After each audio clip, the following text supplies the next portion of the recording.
Bueno, está el doctor Eiravedian con nosotros como los jueves. ¿Cómo le va, doctor? Buen día. ¿Qué tal? ¿Cómo Buen está día, usted? doctor. Muy bien, ¿Cómo le va? muy bien, muy bien. Ustedes saben que en el imaginario colectivo la venganza es asociada con la furia, el salvajismo, la brutalidad y la barbarie. En el diccionario, algunos de estos calificativos están un poco atenuados. Desquite, revancha, represalia.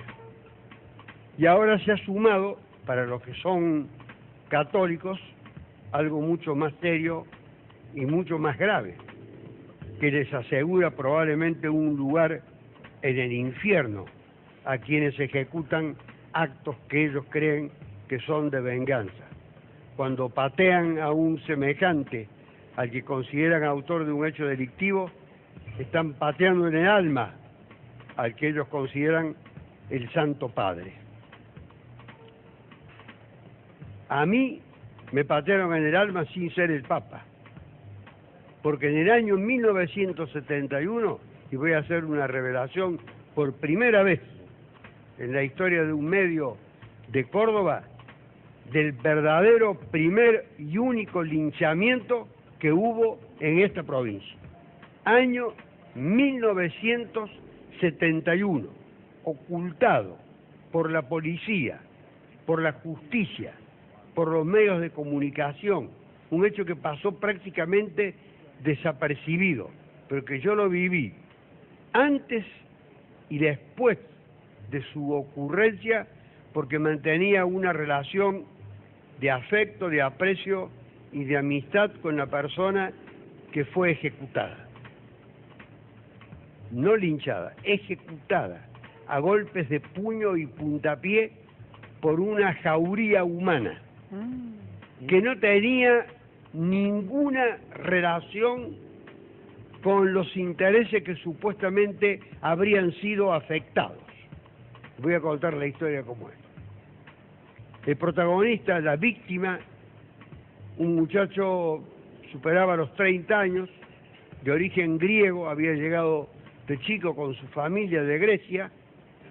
Yo pensé siempre, por respeto a su familia y a sus descendientes, que tienen actualmente actividades muy honorables, yo pensé que él estaba relacionado con algunas transacciones vinculadas a la reducción de joyas, porque era joyero. Era cliente mío, había comenzado siendo cliente mío y me había convertido después en un amigo. Una mañana estábamos tomando café en un bar frente a tribunales, el Rincón Santiagueño, el nombre del bar, famoso lugar de Arturo M. Vaz y Duarte Quirós, y me dijo que si lo esperaba un rato iba a regresar, que se iba a hacer una diligencia. Bueno, la diligencia que fue a hacer le costó la vida. ¿Y cómo le costó la vida?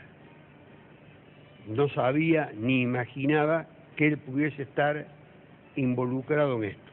Sus iniciales, las iniciales de su nombre son MM.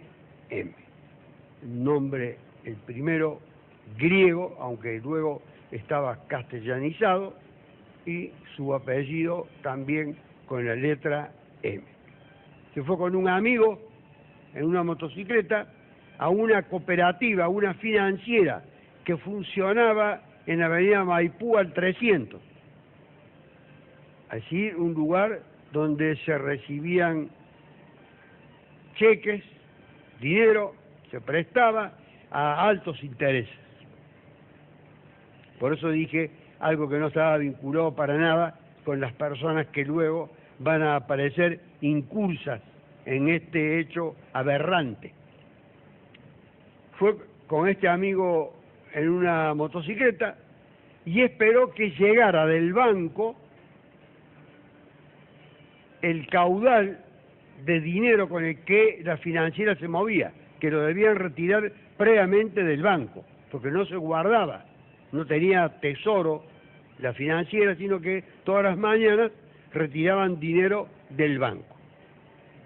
Cuando iban a ingresar las personas que llevaban el dinero envuelto en hojas de diario, un poco que iba a facilitar el apoderamiento, pero también las consecuencias de ese apoderamiento. Este muchacho, que iba en la parte de atrás de la motocicleta, mientras el otro se quedaba con la motocicleta en funcionamiento, con un arma que luego se estableció que era no operativa, es decir, que no funcionaba, que no tenía proyectiles, simplemente la usaba para intimidar. ¿Qué es lo que intentó? Intentó apoderarse de ese paquete en el que venía envuelto el dinero. ¿En la vía pública? En la vía pública, en la vereda. Allí había una parada de ómnibus. La entrada de la financiera. Entre la parada de ómnibus y la financiera había una cola de personas que esperaban el ómnibus que lo iba a trasladar a sus distintos destinos. Tan mala suerte tuvo este muchacho que al apoderarse de ese paquete, el paquete se deshizo. Él debió haber admitido que había perdido, hablando en el argot delictivo, es decir, que había sido derrotado, que no debía apoderarse ni intentar ninguna otra acción para apoderarse de esa suma de dinero que estaba en el suelo, los paquetes de dinero. Entonces, utilizando el arma, levantando el brazo, una acción de intimidación, dije, porque después se estableció que no tenía ni proyectiles ni servía el arma. ¿Qué hizo la gente cuando ese muchacho se agachó? Todos los que estaban en la cola del ómnibus, ajenos a la financiera, trabajadores, personas completamente desvinculadas de las actividades que se cumplían en ese lugar, manejo de dinero, lo tomaron a golpes de puño y puntapié, junto con los empleados, trabajadores bancarios de la financiera, que salieron también, y entre todos sería más o menos la jauría integrada por estos salvajes de unos 20 o 30 personas, lo molieron virtualmente a golpes de puño y puntapié. Lo ataron a la columna donde estaba el recorrido de los ómnibus, llamaron a la policía, llegó la policía, se lo llevó, lo alojó en un calabozo de la jefatura de policía y a los pocos minutos se constató que había fallecido. Como no aparecía, fui a averiguar si alguien conocía, porque me habían contado de un hecho de esas características, y no sé por qué tuve la presunción, el presentimiento de que algo raro que lo asociaba con él. Fui a preguntar a un tribunal a ver si no había una persona detenida que respondía al nombre que yo di, y me dijeron, no, esa persona está muerta. E inmediatamente fui a la morgue a reconocer el cadáver.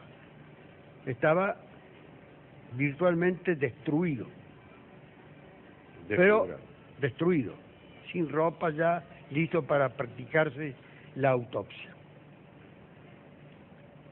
Como tenía antecedentes por encubrimiento de compra de joyas que habían sido materia de sustracción en otros hechos, lo tomaron con indiferencia en la policía y no se interesaron ni en ir a la financiera ni en establecer si alguien podía conocer la identificación o la identidad de la persona que se encontraba allí, cosa que iba a ser bastante difícil.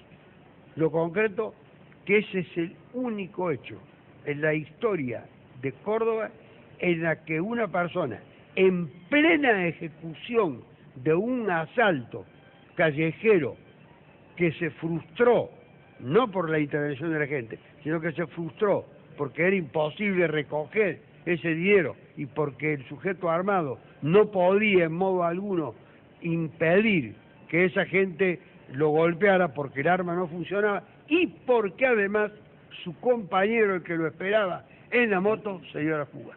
Ah, lo dejó solo. Sí, se fue. Un traicionado. Y después me fue a buscar a mí. Y me encontró en el camino, antes de entrar a tribunales. Y me dijo, fulano de tal perdió. Lo que quiere decir que estaba preso. Estaba preso. Pero no sabía que estaba muerto. No, perdió. Porque él inmediatamente al ver que se caía el fajo grande y ver que la gente se abalanzaba sobre él, se dio a la fuga. Si lo esperaba, probablemente este muchacho salvaba su vida, subía a la moto y se iba. Eso es otra parte de la historia.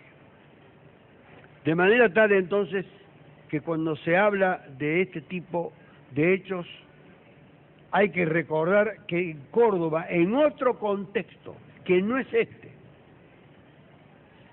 que también podía haber sido una época de inseguridad. Sí, había muchos asaltos bancarios en la década del 70, muchos asaltos bancarios. La mayoría de los muchachos que intervinieron en esos asaltos bancarios fueron muertos, la mayoría. Muchos fueron detenidos, sufrieron penas muy severas, otros desaparecieron del mundo delictivo. Algunos se habrá salvado y también se instaló en la sierra con algún hotel, etcétera. De manera tal que no es solamente en una época como esta en la que han ocurrido hechos de esta envergadura y de esta naturaleza. Para el Papa que había en aquel entonces, no sé si se habrá enterado, el Papa de hoy, que sigue todos los acontecimientos del mundo, sí lo sabe. Y cuando alguien está por emprender una acción de este tipo, piense que cuando da un puntapié, le está pegando al Papa. Gracias, doctor. Gracias. Gracias, buen día.